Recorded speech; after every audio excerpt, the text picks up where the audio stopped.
तुम्ही पाहत आहात MCN न्यूज मराठी। वाशिम जिल्ह्यातील कारंजा तालुक्यातील उंबरडा बाजार परिसरात रब्बीची काढणी सुरू असून गहू हरभरा एकाच वेळी आल्याने कामांना वेग खरीपाप्रमाणेच अनेक संकटांची शर्यत पार करत रब्बी हंगामही अंतिम टप्प्यात आला आहे। हंगामातील गहू हरभरा ज्वारी ही मुख्य पिके एकाच वेळी काढणीला आली आहे।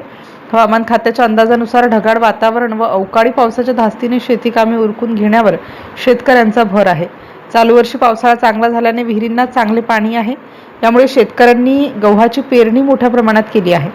गहू काढणीच्या कामाला आता वेग आला असून उंबरडा बाजारसह परिसरात मजूर मिळत नसल्याने व मजुरी परवडत नसल्याने मोठ्या प्रमाणावर हरियाणा व पंजाब या राज्यातून हार्वेस्टर यंत्र दाखल झाले असून गहू काढणी जोरात सुरू आहे। पारंपरिक शेती करणारा शेतकरी आता गव्हाची लवकर मळणी करण्यासाठी हार्वेस्टर मशीनचा वापर करताना दिसून येत आहे।